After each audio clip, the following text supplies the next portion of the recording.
What no one tells you about your son getting married is that you can lose him twice. Once is the moment he gets married, and the second is if the person he gets married to is bent on destroying your relationship with him. I used to think I raised the perfect son. Loving, loyal, family-oriented. The kind of man who'd never let anyone come between him and the people who loved him. I was wrong. It only took one person to completely erase 32 years of family bonds. And the worst part? She made it look like it was all my fault. I am Cassandra, and this is my story.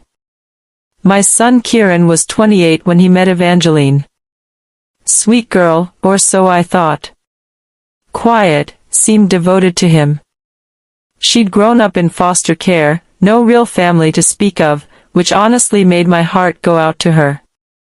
Kieran brought her to Sunday dinner about 3 months into their relationship. She barely spoke, just smiled and nodded, complimented my pot roast. Seemed grateful to be included. She's perfect, Mom, Kieran told me later while we did dishes.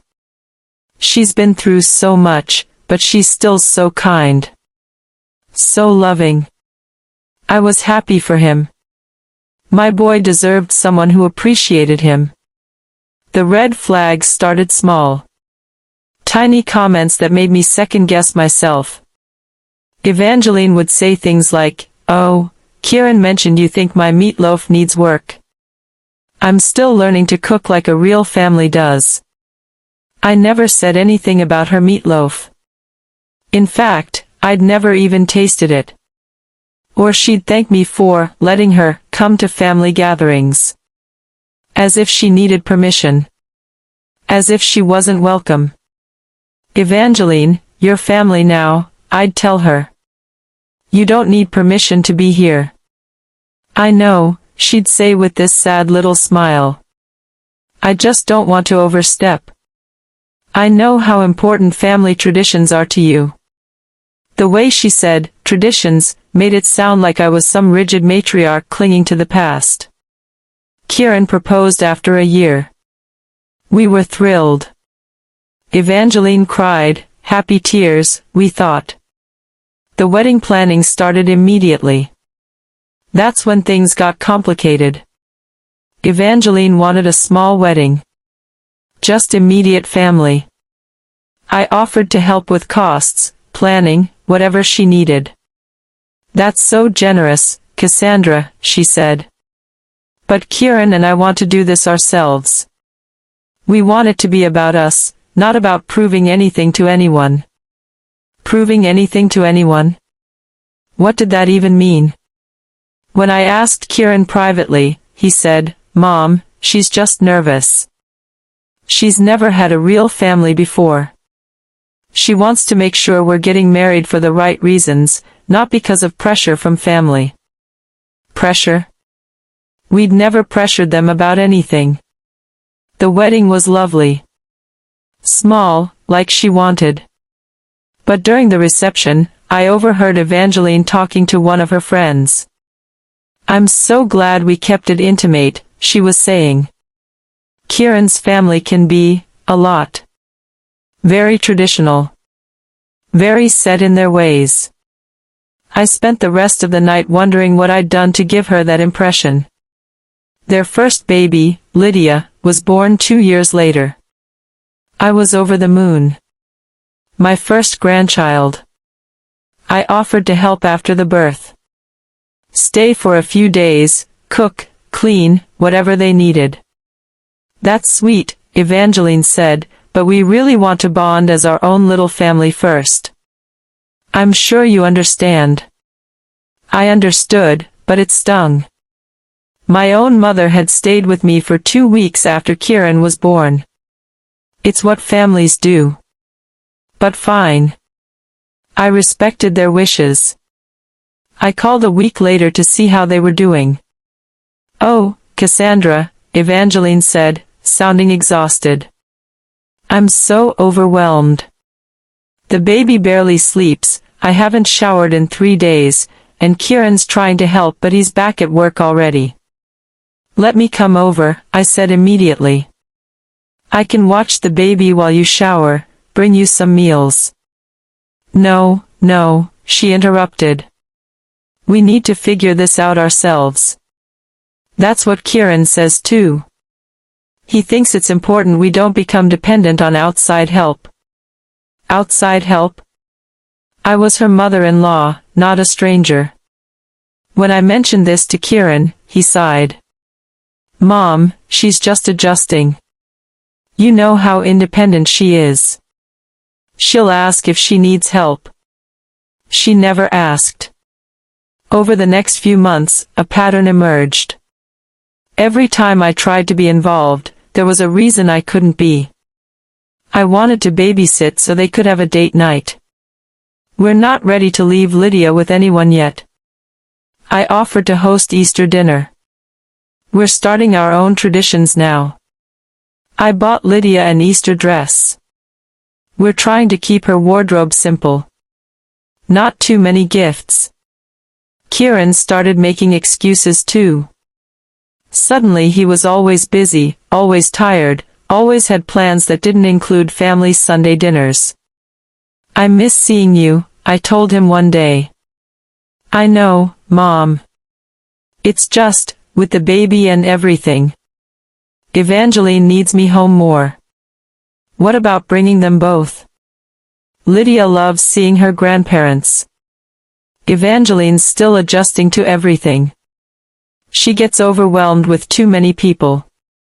Too many people. We were talking about his father and me. The real problem started when Lydia was about 6 months old. I was at their house for a brief visit. One of the few times Evangeline actually agreed to let me come over. Lydia was fussy, and I picked her up. I'd raised a baby. I knew what I was doing. Oh, Evangeline said quickly, taking Lydia from me. She's particular about how she likes to be held. I raised Kieran just fine, I said, trying to keep my voice light. I know, Evangeline said. But every baby's different. She's very sensitive. The implication was clear, I was doing it wrong. Later that week, Kieran called. Mom, we need to talk. Evangeline's upset about your visit. Upset? Why? She felt like you were criticizing her parenting. When you took Lydia, it made her feel like you didn't trust her to handle her own baby. Kieran, that's not what happened at all. I was helping. I know you meant well, but Evangeline's really struggling with confidence. Mom. She needs to feel supported, not judged. Judged? I hadn't judged anything. Can you just, maybe ask before picking up Lydia next time? And maybe give Evangeline some positive feedback. She's doing her best. I hung up that phone call completely bewildered. When had trying to help my daughter-in-law become criticizing her? Things escalated quickly after that. Kieran started declining family invitations more frequently. We can't make Sunday dinner. Evangeline's having a hard day. We'll skip Christmas Eve this year. Evangeline thinks Lydia's too young for all the excitement. Easter's going to be too much for Evangeline to handle this year. Every holiday, every family gathering, every tradition we'd maintained for 30 years was suddenly too much for Evangeline. And Kieran defended every decision. She's doing the best she can, Mom. She didn't grow up with big family celebrations. They overwhelm her. But Kieran, I finally said, she's been part of this family for 3 years now. When does she start adjusting? Mom, that's not fair. She's trying. But every time she comes to family things, she feels judged. Like nothing she does is right. Who's judging her? You ask her a lot of questions. About how she's feeding Lydia, how Lydia's sleeping, whether she's meeting milestones. Evangeline feels like you're checking up on her parenting. I was asking normal grandmother questions. Questions any grandmother would ask about her grandchild. I'm interested in my granddaughter, Kieran. That's not the same as judging. I know, but Evangeline doesn't see it that way. She's very sensitive about feeling like an outsider. An outsider? We've been trying to include her for years. Christmas that year was the breaking point. Kieran and Evangeline skipped Christmas Eve dinner, a tradition we'd had since Kieran was born. We're starting our own traditions, Kieran explained. Evangeline wants Lydia's first real Christmas to be special. Just the three of us. Christmas morning, I called to wish them well and see if we could stop by later. Oh, Kieran said, sounding uncomfortable. Evangeline's not feeling great today. Maybe another time. Another time never came. I found out later from my sister-in-law that Evangeline had posted dozens of photos on social media from their perfect Christmas morning. She looked fine. Happy, even. When I confronted Kieran about this, he got defensive. Mom, just because she posted photos doesn't mean she was feeling up to visitors. She put on a brave face for Lydia. A brave face? For a 6-month-old baby? Kieran, I'm your mother. We're not visitors. We're family. You're being dramatic. Dramatic. That was a new one. When Evangeline got pregnant with their second child, I was cautiously optimistic. Maybe having another baby would help her relax, feel more confident. I was wrong. The pregnancy became another reason to exclude us. Evangeline's having a difficult pregnancy. She needs to avoid stress. The doctor wants her to limit visitors. She's on bed rest, so we're not doing any family events. I offered to help with Lydia while Evangeline rested. We've got it handled, Kieran said. Evangeline's mother is coming to help. Evangeline's mother? The woman who'd abandoned her to foster care when she was 7? I thought Evangeline didn't have contact with her family, I said. They've been working on their relationship. Evangeline thinks it's important for her kids to know their grandmother. Their grandmother. Singular. As if I didn't exist. The second baby, Felix, was born, and we weren't even told until 2 days later. Kieran sent a text. A text. Felix arrived safely. Everyone's doing well. We'll be in touch when we're ready for visitors. Ready for visitors. Like we were acquaintances instead of grandparents. When I called to congratulate them, Evangeline answered. Oh, hi Cassandra. Yes, he's beautiful. We're just so overwhelmed right now. I could come help. Actually, that's probably not a good idea. Kieran's taking some time off, and we really want to bond as a family of 4. You understand. I didn't understand. Not anymore. 3 weeks later, I ran into Evangeline's friend at the grocery store. Oh, Cassandra. Isn't it wonderful how helpful you've been with the new baby? Evangeline was telling me how grateful she is that you've been coming over every day to help with Lydia. Every day? I hadn't seen Lydia in 6 weeks. I think there might be some confusion. No, she was just saying how exhausting it is having everyone want to help all the time. But she appreciates that you're so involved. Everyone wanting to help? All the time? I couldn't get a phone call returned. That's when I realized what was happening.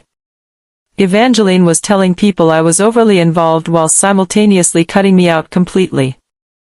She was creating a narrative where I was the overbearing mother-in-law while making herself look gracious for dealing with me. I decided to address this directly with Kieran. Son, we need to talk. I'm concerned about how isolated you've become from the family.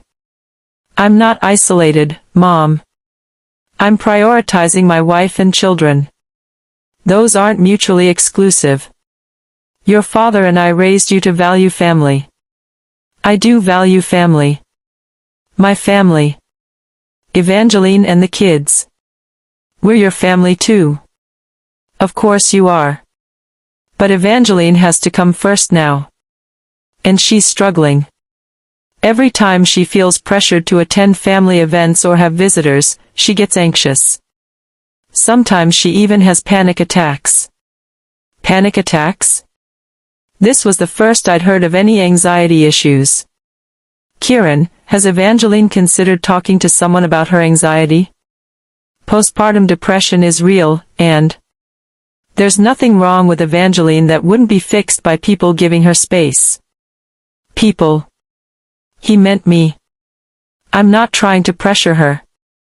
I'm trying to be a grandmother to my grandchildren. But that's the problem.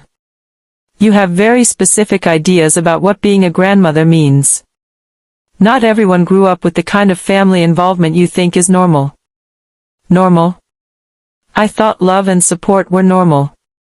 What does Evangeline think being a grandmother means?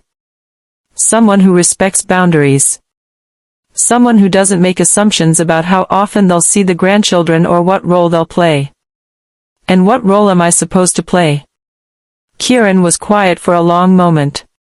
Whatever role Evangeline's comfortable with. The final straw came at Felix's first birthday party. We were invited. Actually invited, for the first time in months. I was so excited. I bought gifts, made my famous chocolate cake that Kieran had loved since childhood. When we arrived, the house was full of people I'd never seen before. Evangeline's co-workers, neighbors, friends from her mom's group. We were the only family members there. Where's your dad? I asked Kieran. And Aunt Linda? Oh, we decided to keep it small this year.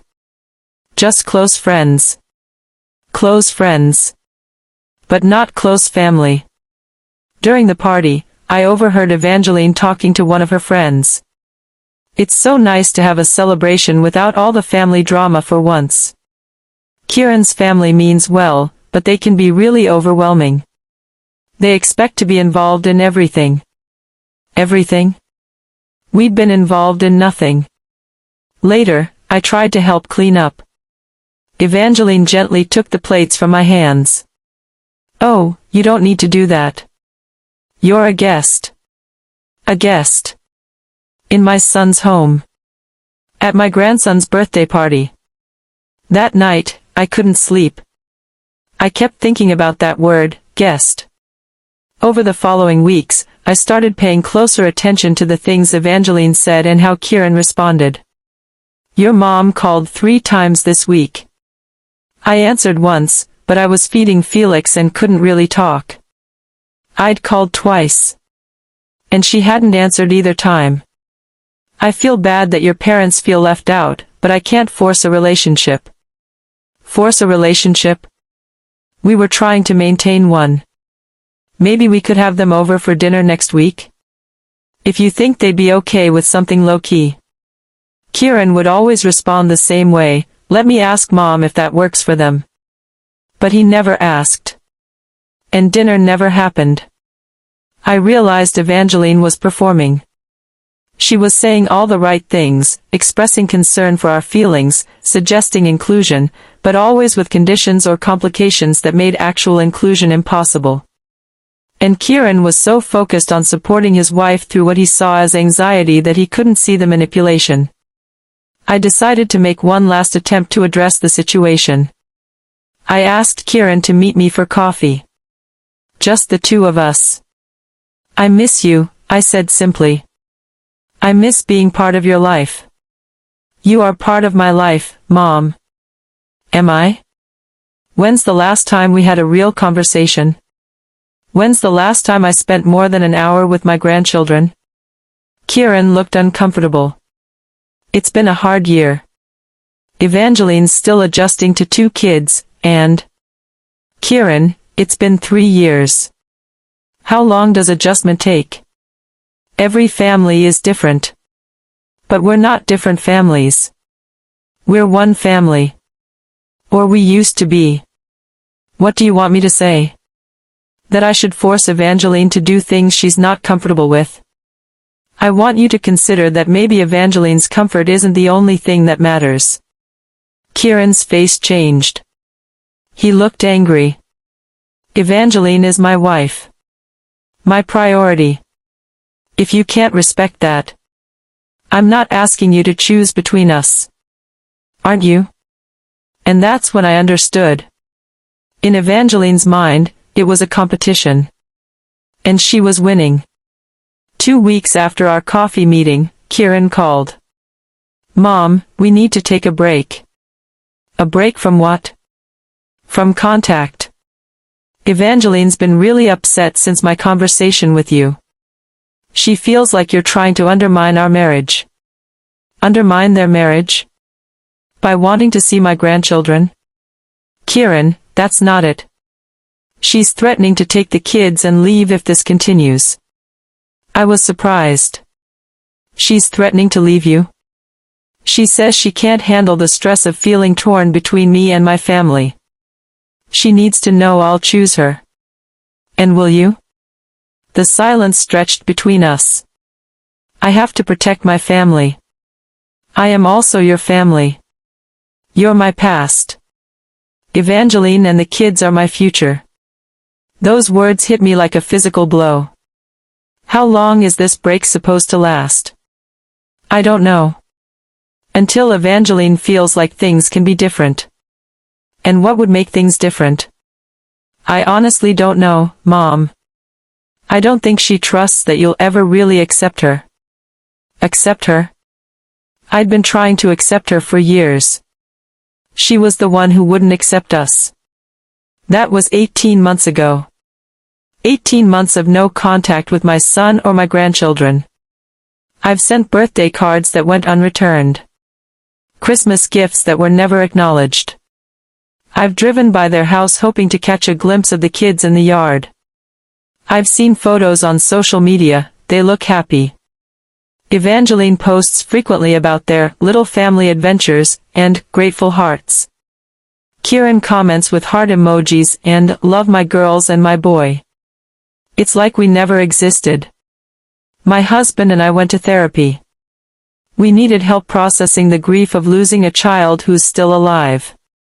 The therapist explained something called parental alienation. How manipulation can be so subtle that the victim doesn't realize what's happening. The alienating parent creates a scenario where any attempt to maintain the relationship is framed as harmful or intrusive, she explained. They position themselves as the protector, which makes the alienated parent look like the aggressor. It was like she was describing our exact situation. Looking back, I can see how carefully Evangeline orchestrated everything. She never explicitly said we couldn't see the grandchildren. She just created obstacles that made it impossible. She never directly criticized us. She just expressed hurt feelings and anxiety that Kieran felt compelled to protect her from. She never refused our help. She just needed space and time and understanding that somehow never led to actual inclusion. And the genius of it was that she made Kieran complicit. Every boundary, every limitation, every exclusion came from him. He was protecting his wife from his overbearing family. In his mind, he was being a good husband. He couldn't see that he was being a manipulated husband. The saddest part is that we weren't the only casualties. Kieran's best friend from college called me last year. Have you heard from Kieran lately? He's been really distant. Kieran had isolated himself from his friends too. Anyone who might challenge Evangeline's narrative or remind him of who he used to be. His co-workers mentioned that he'd stopped participating in office social events. He used to be the guy who organized the fantasy football league and never missed happy hour. Evangeline had successfully created a world where Kieran only had room for her and the children. Everyone else was a threat to their perfect family. Some days I'm angry. Furious at Evangeline for her manipulation and at Kieran for his blindness. Some days I'm heartbroken. Mourning the relationship I had with my son and the one I'll never have with my grandchildren. But some days, I'm hopeful. Because I know my son. The real Kieran, not this isolated version Evangeline has created. The Kieran who called me every Sunday for 28 years. The Kieran who brought me flowers on Mother's Day and asked my advice about everything from job decisions to investment choices. That Kieran is still in there somewhere. And I have to believe that someday, something will happen that makes him question the walls Evangeline has built around their life. Maybe the kids will ask about grandparents. Maybe Kieran will see other families and remember what he's missing. Maybe Evangeline will overplay her hand and reveal her true nature. Or maybe, as the children get older, they'll start asking questions that Kieran can't answer without admitting that he chose his wife's comfort over his children's extended family. If you're watching this and recognizing your own situation, I want you to know something: it's not your fault. If you're dealing with someone who makes you question your own intentions, who turns your love into invasion and your help into interference, you're probably dealing with a manipulator. The hardest part is that they're so good at it. They make it look like they're the victim and you're the problem. They'll say things like, "I never said you couldn't see the grandchildren. I'm not keeping anyone away. I just need people to respect my boundaries. I'm doing what's best for my family." And technically, they're not lying. They're just framing the truth in a way that makes you look unreasonable for wanting normal family relationships. The questions that keep me up at night aren't about Evangeline anymore. I understand what she is. The questions are about Kieran. How did I raise a son who could cut off his family so completely?